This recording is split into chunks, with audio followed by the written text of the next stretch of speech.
Hello, everybody.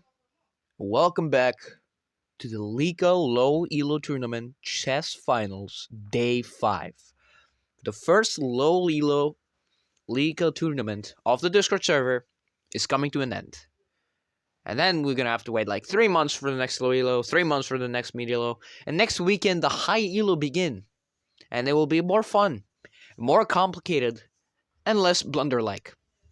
However, I will show you the 6 final games that took place yesterday. I managed to attend 2 of them. The rest, I was either sleeping or wasting my time with something. And, yeah. Make sure you like this video. You watch it till the end. You're gonna like what you see. You can check out the playlist. I've on my YouTube playlist list. It is low elo, high elo, mid elo. My games in the LECA games on mid elo brackets. There's chess recaps. There's of course Minecraft content and Fortnite and some other things that I have on my channel. You can go check out everything, and my Discord server as well. Like, we have a Discord server. Y'all can go check that out. It's in the description. It is also on the YouTube thing. You can also check that out. If the link is expired, I'm gonna change it today. And also the puzzle which I've set you with this time looks very weird, but let me tell you right now, it is very easy. If you want to solve it, play with the max engine bot, which is like 3700.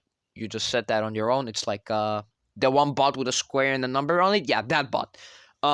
It's very easy, trust me. This is completely winning for white. Anyway, without further ado and no more yapping, let's jump onto the games, which will cause us have a cerebral hemorrhage, and we will laugh, cry, and have a headache and not be able to go to work or at school for the next 5 years. Let's go. Okay, so the finals begin. Let's get to it.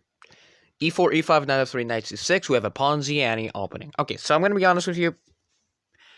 I know I made a video about the c3, d4 Italian. I did not tell you to play the Ponziani. I only said this,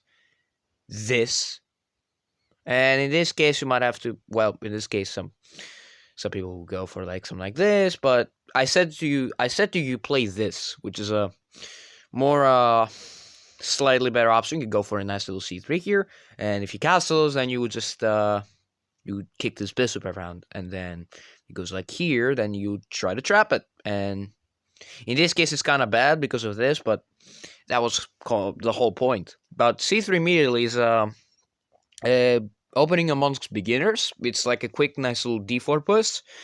C5, bishop c5, which walks directly into the push of the white side. That's why the engine is saying it's so bad. D4, take, and bishop b4 check. Okay, so helps the opponent develop. Knight f6, bishop d3, and d5, e5. Okay, we have kind of a locked structure here. Like to see it. Knight e4. Okay. I guess the only good option here is to block with the queen. Taking here is not the greatest because of this. And if you like try to like retreat your knight, I mean, the engine says to do this, but if you do this, for example, there's this, and you're in severe trouble. So bishop d2, which does nothing about the fact that black is infiltrated. Knight takes d2, queen takes d2, bishop g4. Okay, attacking a horse, probably threatening to double the pawn structure. Bishop e2 defense, castles, and f6. F6 is designed to ask the question to the white side what to do with the overextended e5 pawn. First, he plays a3. I wouldn't trade that, but okay, you do you. And bishop takes f3. Bishop takes f3. Okay, so we have a game against one horsey versus one pony head versus a queen, 2 rooks, and a queen and 2 rooks. F takes e5, and d takes e5, knight takes e5. Okay, so the reason this is so bad is because if you, like, for example, let's say, I mean, who am I kidding? It's a check. You can't even retreat the horse. You're forced to take, and after this, then you lose a pawn, which is kind of critical, because now your pawns are also split. And in this case, white can go here. I don't know why this rook is worse than this rook. I don't know. Don't ask me what the difference is. The idea is the same. Bishop takes d5 check. That all got played. Actually, no. He took the bishop first, which is a slight change, but rook a to d1, you should have just got... Why do you overcomplicate things? Just go here. But you hang a queen because you're dressed, so you go rook a to d1, c6. Alright, bishop b4. Queen takes d2. Take, rook a to d8, and double rooks, trades, and when the dust settles, white has completely seized the only open file in the position, knight c4, and rook d7, rook b8, rook g3, forces black to be very passive, knight takes a3, takes a free pawn, but now have f4. Okay, white is expanding, a5, black is doing the same, black has a passed pawn. But the problem with black is there's a kind of a weak back rank, so, tend to that. g4, okay, knight b5, just attacking things. c4, knight c3, attacks the bishop.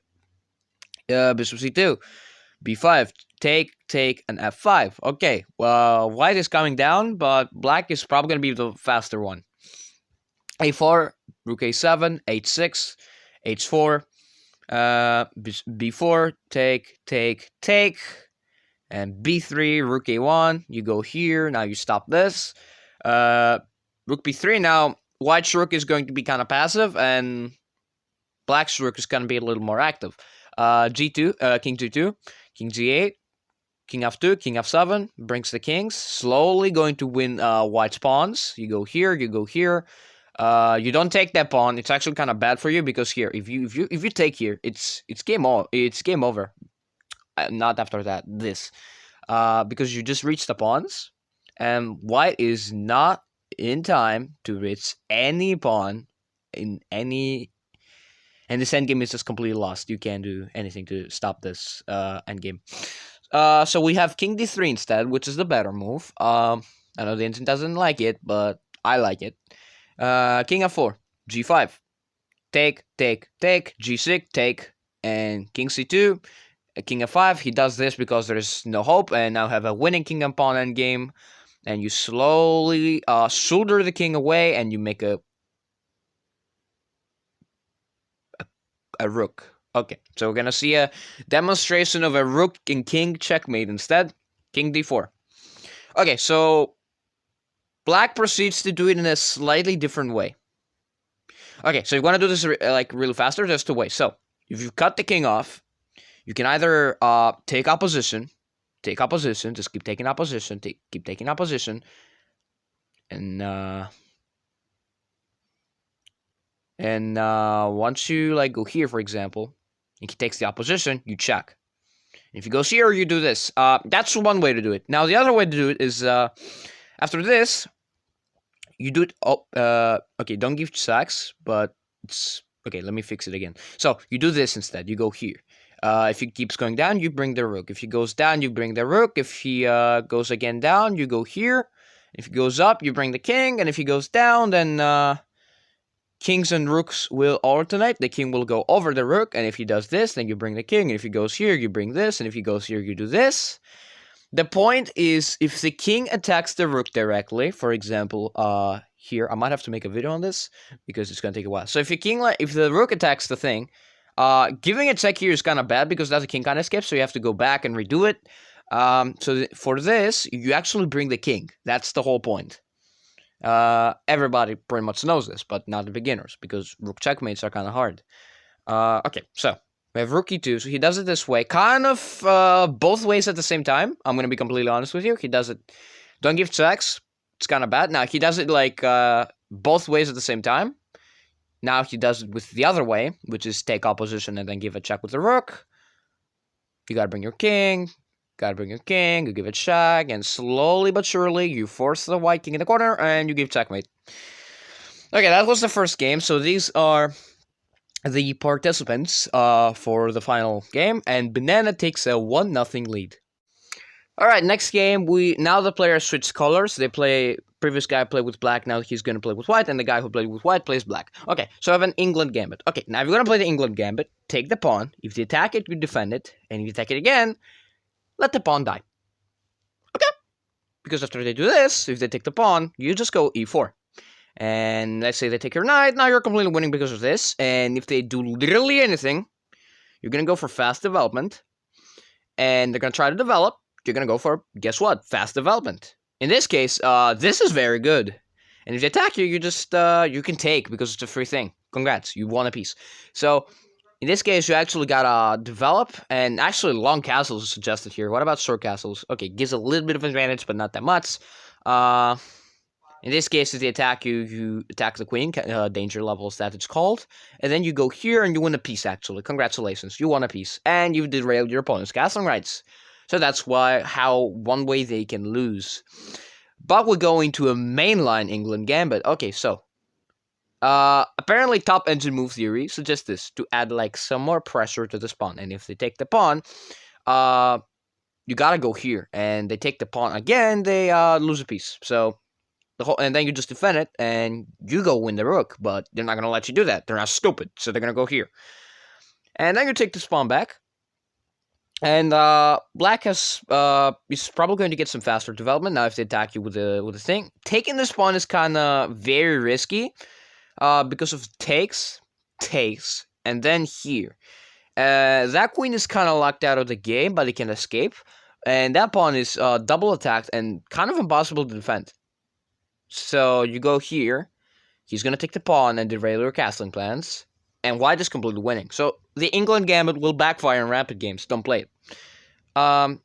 But we'll have a mainline England. Okay, so black goes for the standard, England gambit theory. You cover back, you take the pawn, you go here, you put pressure, you attack the queen, you go here. Actually, here, that is a reasonable move. That's actually gambit theory.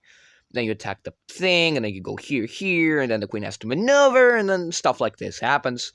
Now, bishop d2, takes, knight c3, bishop b4, rook b1, queen a3, knight b5, threatens a fork. Queen takes c2, bishop takes c2 check, I'm sorry. Takes. The reason why it says so bad is because after this, then there's a fork you gotta cover. And it gets covered in an awkward way. Top engine, though. Now there's another fork being threatened, you go here, and white is completely winning because the England gambit has backfired. I told you it's gonna backfire. c3. Okay, not aggressive, but sure, you can play like that. Knight takes c5. Okay, a chance to regain your stuff, because after this move, black has to play passively, and he's going to lose another pawn. Bishop g2, though, you play passively yourself, you just develop. Okay, I don't hate it, you just develop pieces. Okay, for the ELO you are, I saw like the ELOs are like 1,000. For the ELO you are, this is standard chess. a6. Okay, so you just beg for the fact to sacrifice here, because if you sacrifice and you take, this is very dangerous because you win back the horse. So yeah, there is this tactic, doesn't get played though. Instead we have this. Queen c4. Bishop d5 attacks the queen. Okay, queen c5. Free pawn. And wow. I mean, that's just the family has been forked. Completely free queen. Congratulations. Now there will be no memes for a certain amount of time. Okay, he takes stuff. Okay, good. Castles. 95. Okay, solid. 95 for another fork. You can ignore that. Honestly, just go for this. I mean, if they take your rook, you can take this. And then they don't have a choice. They gotta go here and let you decide which rook to take. And the engine doesn't even... In the instance like Payson, don't do that. But everybody's just gonna snap take the rook, honestly, here. Just do this. And then you're like completely winning. Look. You're up a rook for a knight. Congrats. Rook after e1, though. Okay, no, I don't hate that move. Rook a to c8. Knight e3. King g8. Okay, defends the king slightly. Queen d5 check, and king h8. Okay, here, bring the bishop back was the better idea. And then you would I mean, that's a very complicated idea to find. You just go here, and you lose another pawn. But, you just defend everything with a knight, and you're still completely fine. I mean, you're not fine, you're losing, but you can try to hold for a while. Queen takes b7, a5, queen c6, and knight takes c6, you blunder a queen. And you know what the funny part is? At this point, the players had one of the players had 13 seconds. And one player has 5 minutes to figure this out. That player, who has the 13 seconds, is white. And the guy who has 5 minutes is black. And white blundered the queen. Probably mouse slipped that. This kind of looks like a slip, honestly. I mean, queen c6, that maybe he tended to go back with the queen here. This would walk directly into this, but at least you would survive at least. I mean, yes, you would hang a pawn, but at least you could just win back the pawn. Maybe that was a slip. I'm gonna let that pass. Queen takes c6. Sorry, knight takes c6 and knight d5. Okay, now you gotta create as much counterplay as possible because you're down a piece. Knight b4. Knight takes b4, pawn takes b4, and rook b1, rook b1, rook b1. Rook b8 supports the passed pawn. I mean, it's not really a passed pawn, but there's a 2-on-1, which is very destructive. Rook e to d1 hangs a pawn, but doesn't get spotted. D4, rook d4. Okay, so there's pressure on this pawn. Just play c5. Very good. Hang another pawn. I mean, that's the only move to like not lose, probably. If you don't play that and you play something like really passive, then you're gonna drop a lot of your advantage. So c5, you take the pawn. Bishop f5 attacks multiple things, honestly. So you choose to hang both.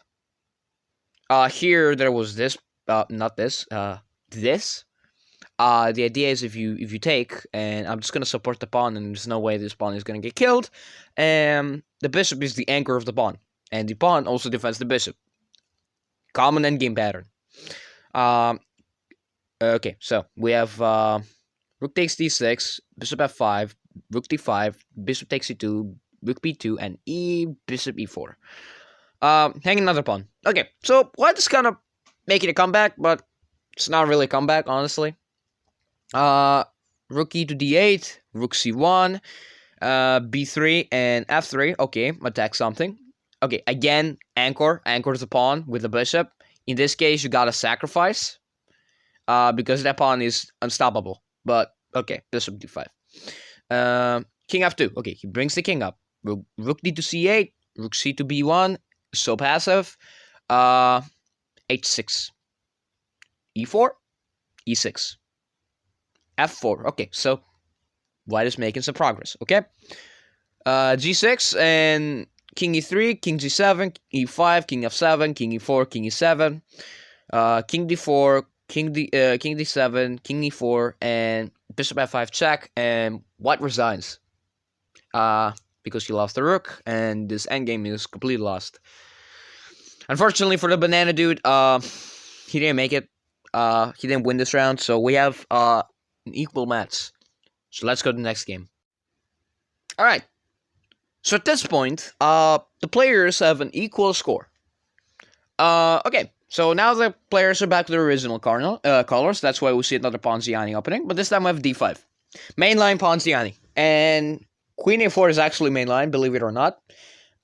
Queen d6 walks directly into, not that, but that. That is kind of tricky to deal with, but you just play this and you're fine. But plays d4 immediately. It gives away a little bit of advantage, but it's still completely fine. Bishop d7, bishop b5. Okay, so terrific. We have what I showed you before, but in reverse, so it's fine. Take, 95. Let me ask you a question. Why do y'all just play rapid games and y'all just don't know how to think? The reason this is so bad, what black had calculated was bishop takes, knight takes, which is still lost, but it was an idea. Instead of that, they took the knight first. And what? What are you gonna do now? That's the only move, by the way. Queen b4 check. And he just played in the game. He just played? Yeah, just played. Knight c3. Queen takes a4. Take. And take. Okay, so white is completely winning. Unorthodox, but completely winning. Knight g5. f6. Take. Okay, so black is an isolated pawn. That pawn, the more pieces get traded, I think the more vulnerable it becomes, or the more unstoppable it becomes. No, it is more vulnerable when more pieces are traded, because what black should do is support the pawn with like pieces or with pieces. So what white wants to do is set up a blockade and trade as many pieces as possible. Now in this case, you can actually trade as many pieces as possible because you're winning. You're up a horse. Use that. Castles though. Knight f6. Take. Okay, so Black is a hanging pawn structure. Weak pawns, but defendable. Okay. Bishop e3, long castles. Okay, so we're getting aggressive. Rook at d1. Bishop b4. Bishop c5. Take, take. Bishop b6, I'm sorry. Necessarily, I wouldn't like that, but in this case, it's fine. 94. Push and knight g3. Push and 94. Okay, so what you did is, this would have been probably a better outpost for the knight, but okay, sure. You do what you do. 94. Rook rook takes, rook takes. I want to trade that rook because, you know, you give away the entire file. a5. a4. h5. h4. Rook h6 and rook d5, rook e6, f3 here. Okay, just gonna try to bring the king over. Rook e8, king f2, rook e7. Black doesn't know what to do. g3. Okay, pawn breaks officially. g6. Rook d6. King c7. Rook h6. You didn't have to move that. Your knight was defending you, but okay, sure. Rook d7 takes. Takes with check. Takes with the king. Rook e7. Knight f6. d6. I mean, king d6. Knight e4 check. King d5. And a couple moves later, white has clarified the passed pawn on the h file, which black acknowledges. Boom. Rook's behind passed pawns. Common endgame pattern. Knight g5, kicks away the rook. Very easy move to spot. h7, king b3, knight f7. You gotta sacrifice, and now this is a completely winning endgame. But it is very blunderable, though. I know it doesn't look like very blunderable, but white is in time to, you know. Okay, so here's what happened. I'm gonna explain to you in better detail. So, if you take the pawn, you gotta give a check to the king. And after you do that, we can either sacrifice the knight. I mean, not sacrifice the knight, just, you know, give a couple checks and then go back. You actually here, you can sacrifice the knight for the pawn, because count the pawns. Oh, sorry, my bad. Here, here, here, here, here, here, here, and here. And even though your pawn is faster, I have two options. Number one, queen with check, or sacrifice my rook for your pawn. Both moves are completely fine. But instead we have b5. Okay, knight takes e6. b4. Knight takes b4. King takes b4. Sacrifice the pawn for the knight. Sacrifice the knight for the pawn. And f4. King b3. h2. a3. Ignore the Discord natives. Takes. And this is completely losing. f5. Rook d2. King f4. And so, okay, so white has clarified that he wants to do a rook checkmate, and yeah, he wants to do a rook checkmate. So let him do that. But as you can see, he's trying, he gives it, but after a couple moves later, he decides to boost the pawn and make a horse. Okay, so you want to troll. Okay, I would advise you to not troll in these circumstances. Like, you're 1,000 ELO, but like, you're not in a level where you control your opponent. You can still blunder. You won because some guy blundered the horse, and you were good the entire game. King a3, rook b8, king a4, knight e6, a5, and checkmate. Not even needing the horse. I mean, just... Oof. Okay, so that is the finals, and the banana dude loses to Henrik, 6-7, 6-7, 6-7. But this is where I would end the video. But no, there's actually third place we have to talk about. So let's go to talk about third place, which I will show you right now. Okay, so we have e4, c5. This is the third place bracket. That's Sicilian. Okay, so if you want to play the Sicilian and they go for the open, you can go here e6. The Sicilian that I've been studying. If they go d4, open Sicilian theory, you take, they take, and then you play a6. Now this looks like to beginner, this looks terrible. I mean, moving an a-pawn for no reason, this gotta be losing. Surprisingly, black scores a lot with the con Sicilian. The reason for that is they get normal development, you go queen c7. They go for normal development. You go for normal development. And actually, you gotta move this pawn, because if you, I mean, it's not a pawn you want to take, because after this, then they can trap your bishop. by virtue of Bobby Fischer. You get trapped like this, and you can trade for 3 pawns. Uh, Winning for white, of course, not recommended. Uh, Theory is queen c7, and after that you go here, and after that you just develop. They can fork you, and then they will probably castle, and you play knight here, supporting the e5 break, very common Sicilian move. Or after a6 and knight c3, you go here. This is the knight variation of the Khan. This is theory. And then after they get normal, that's not normal development. After they do this, then you go queen c7, normal development and theory, and bishop e7, castles, knight f6. They can push the pawn, and they go for a nice little f4. You just develop normally, and if they go for this, then you just take, and you win a pawn. So they can do that. Now we're in a Scheveningen variation of the Sicilian, but I digress. I suggest trying the Khan Sicilian for people that are like interested on learning the Sicilian, especially to intermediates, because beginners below the ELO of 700, avoid that. Listen to Gotham Chess, not to me. If you're like a beginner like 500, the Sicilian is going to be kind of hard to understand. But if you want to take the tasks, go ahead. I mean, one of the Sicilians I'm learning is the freaking Nightorf. Like I'm going to show you right now. This is like this is one of the Sicilians I'm learning, and there's like 15 variations, and my notes look like a PowerPoint presentation. I'm not even joking. This is how big it is, but it's a good opening. I mean, Gotham Chess would be like very complicated opening and stuff like that. No, just play anything you want. I mean, if you're a beginner, it's going to be hard to understand the Sicilian. That's why I don't play it. That's the reason I say don't play it. Not just because it's difficult to play. It's because it's difficult to understand the concept. And not because it's practical or, complex stuff. It's because it's difficult to understand the ideas. Why would you play a6 here? To stop the knights, and then, go very positionally. For example, you're going to go e6 or e5. I mean, if you go e6 here, that's a Scheveningen variation, but I digress. It's Nightorf. Okay, so we have the old Sicilian, which has 2 invitations. Number 1, what we see in the game, d4.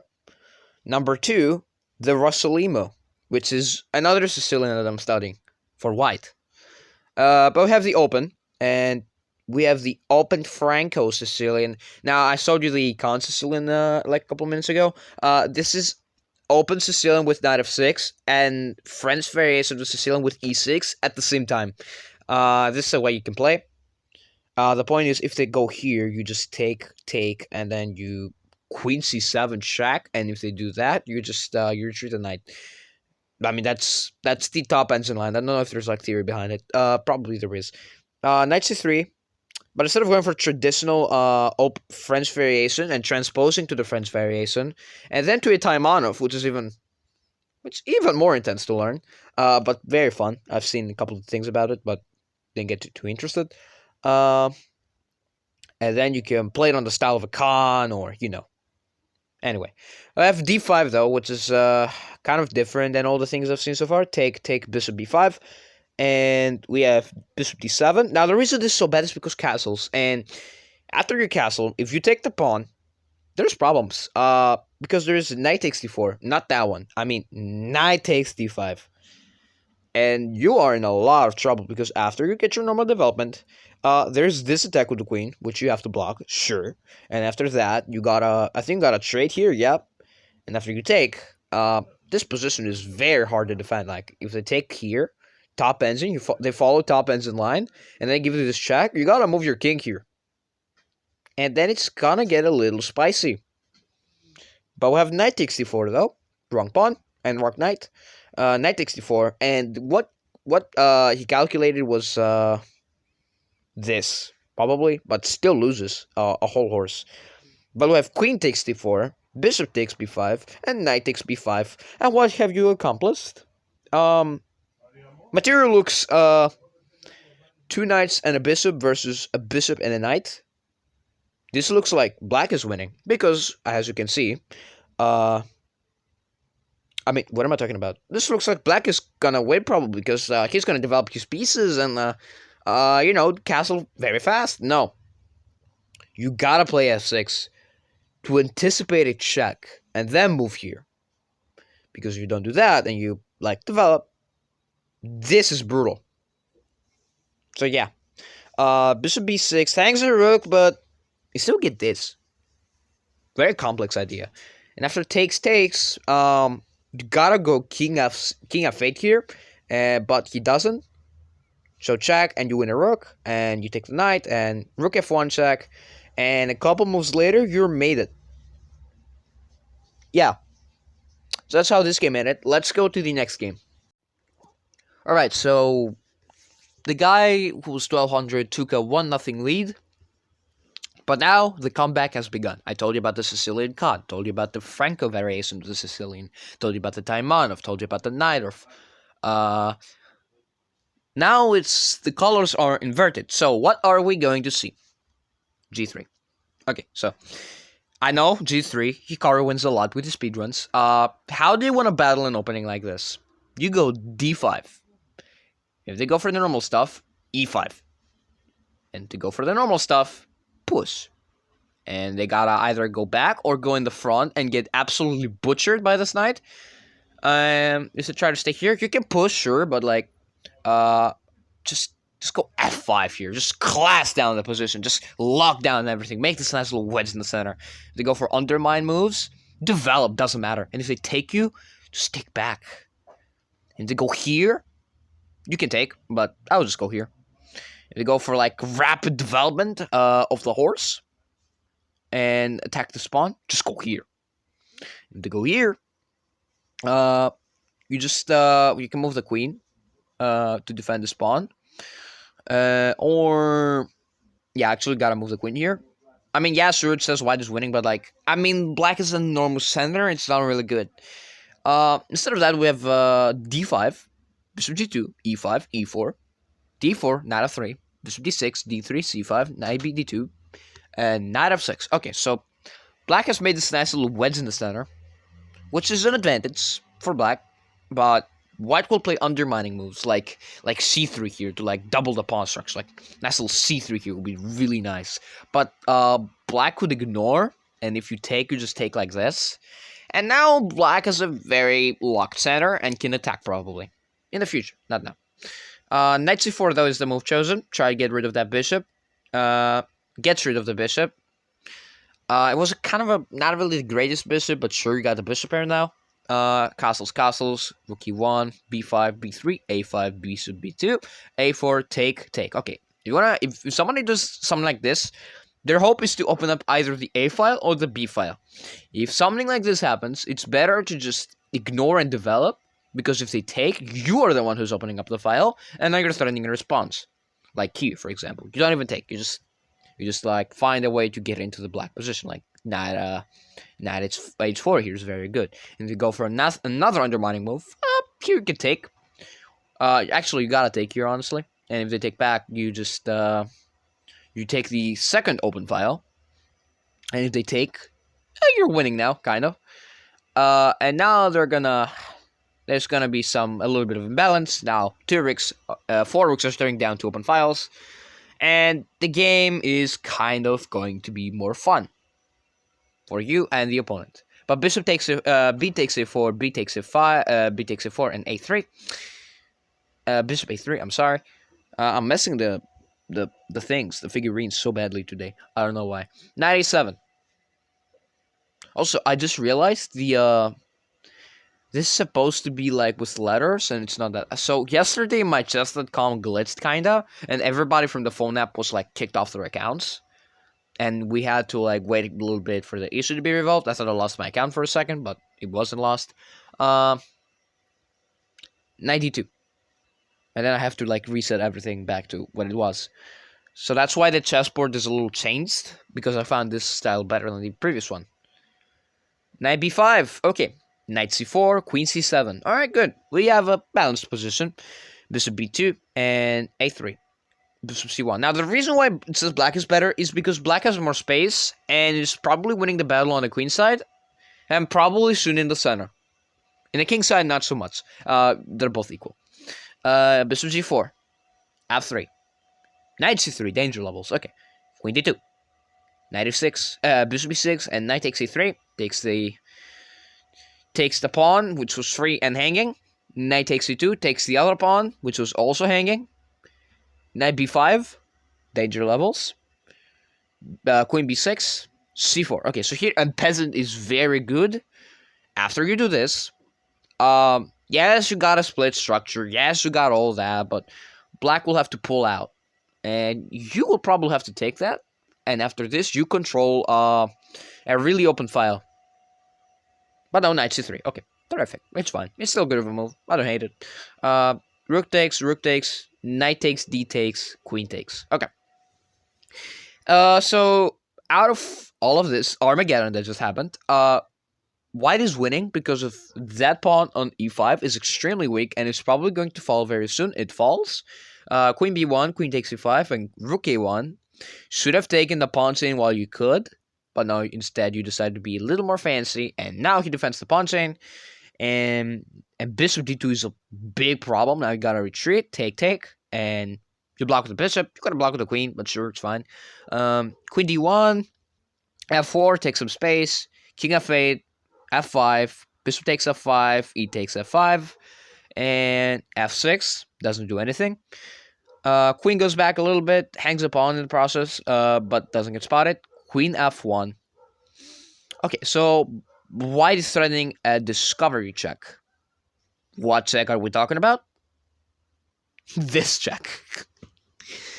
Oh my god. And I'm sorry for the phone doing that, but I moved my hand a little too hard this time. And it flipped the phone. Like, oh, it's mates. Oh. Wow. This is the result at 1200, lost to 1000. My friend classes and destroys the opponent, taking a 1-1, and moves on to the final game. Actually, the previous game was a draw. Was draw by agreement on move 12. I don't know if it counts as a draw or whatever. Anyway, let's go to the next match. E4. C6. Knight f3, d5. Okay, so I have a Caro-Kann. d3. Now, if I want to play against the Caro-Kann, I suggest the nice little d4, and if they go for this, you've got two options. Number one, the fantasy, which I play if I play e4. If you see me play e4 and you want to play the Caro-Kann, I'll play the fantasy. Number two, advance, and they go for standard here, and you play the tall variation. Good? Good. Knight f3 is a move, but now you either push or you take, and now I'm gonna have a probably transposition to an advanced sort variation. But no, we have a d3, bishop g4. Okay, now I want to do that, but sure. I guess you want to trade the bishop early, and e5 now. Castles, knight f6. Puts pressure to the pawn. Take, knight c3. D5, d4 here looks very appetizing, but if you play d5, you hang a rook, so don't play that. Instead, queen a5. The move here, which was probably going to be, actually, it's kind of hard to find a move here. This bishop move, even though it hangs, never mind, doesn't hang anything. The reason why it says it's good is because, if he does it, he loses a piece. So, you just don't move anything. But no, you moved something. You had to move something. And bishop d2, now you walk directly into the discovery check. You gotta go back now. And bishop b4. Okay, a3. Take, queen c7. And you hang a pawn. Actually, you hang a pawn. The reason it says it's good because if you take, then you get pinned. So you hang a pawn. Doesn't get spotted though. And knight c6. Still hanging, by the way. d4. e4. Didn't have to move that. But you moved it. And now it's gone. Queen g castles. Queen takes c4 and castles. And f3. Undermine. E takes a3. Okay. I don't know what went through the mind of the individual playing with the white side, but G takes a f3 is insane. The idea was, if let's say black will not play like this, there's a massive attack on the black side, and you have to play like this, for example. Good idea, but black has moves too. So rook a to e8, take, and take, bishop d2. Now there's a clear idea. Rook e6 and c3. And you lose your queen. Now there's a way to keep the queen. Doesn't get spotted. Oh, it was a good game while it lasted, folks. Rook e1. Proceeded to maneuver around, give some checks, attack queen, fork the pieces. King that move, f6, like bishop a5, knight h4, king f2, queen f5, and a couple moves later, white resigns because it is force mate. You gotta sack material to prolong your suffering, and then it will be mate in the next move. The reason why I signed so sad is because my friend lost this game. But you gotta feel for the tournament. And low ELO will happen again in 3 months. And before those 3 months, we have the high ELO next, which is next weekend. So while we might have had a very sad game, we're going to have high ELO next time. And let me tell you right now, blunders will actually be less, and it will be more of like kind of explaining the ideas behind the moves to like, low ELO audience, because most of you are like 1,000 or 1,300. So that's the end for the low ELO. And congrats to the people who participated, and congrats to me for surviving whatever the hell those blunders were in all of the games I saw. There were brilliancies, there were catastrophes, and there is hope. I'll see you guys in the next video. Now get the hell out of here.